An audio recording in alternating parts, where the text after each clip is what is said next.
From the river to the sea. From the river to the sea. Palestine will be free. Palestine will be free. Today, protesters marched again near Tulane University over the Israel-Hamas conflict. Last time, the protests on Ferret Street led to a scuffle and some arrests.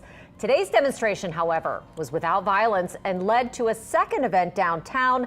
We'll have a live report from that in just a moment. But first, we have a major update for you on the war in Gaza. Israel has agreed to pauses in the fighting. Well, starting today, they will pause the fighting in northern Gaza for 4 hours every day. The Israeli army has informed the U.S. there will be no military operations during the pauses, and the start time will be announced 3 hours before the pause begins.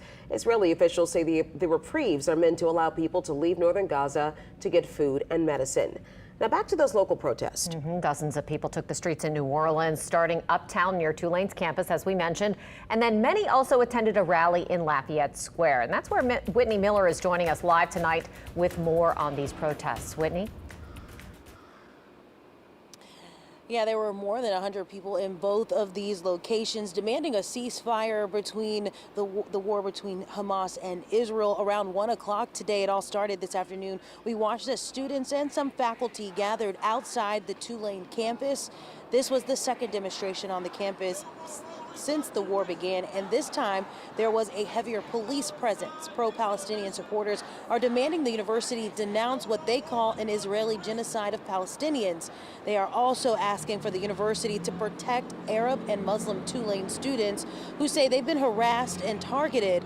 The protests continued at Lafayette Square, where they were joined by supporters from around the city. We spoke to an Egyptian Tulane visiting lecturer who says he's protesting to show his support for his students who've expressed fear. I'm supporting students to express their opinions as they want. This is United States of America. I'm really surprised. I came from Egypt. I'm Egyptian, and Egypt is an authoritarian country. I'm really surprised to see here that there is a kind of repression against pro-Palestinians in general, students and others. As we see, like how they starting to stop pro-Palestinians from speaking. And that protest at Tulane ended after a march to the university's president's home. Many of those protesters then came here to Lafayette Square to join that larger protest here in downtown, where they marched through the downtown area. For now, at Lafayette Square, Whitney Miller, Eyewitness News.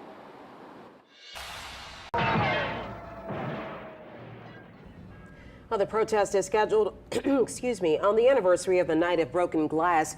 It was the first major persecution of Jews in Germany by the Nazi Party. Adolf Hitler was appointed chancellor at the start of 1933, and on this day in November of 1938, the Nazi Party terrorized Jews throughout Germany and Austria. Over 2 days, the Nazis killed at least 91 people, vandalized 7,500 Jewish businesses, and burned more than 1,400 synagogues. Today, the German chancellor spoke at an anniversary ceremony to say Jews are still facing exclusion in Germany. And last month, an attempted firebombing took place at the Jewish Community Center in Berlin.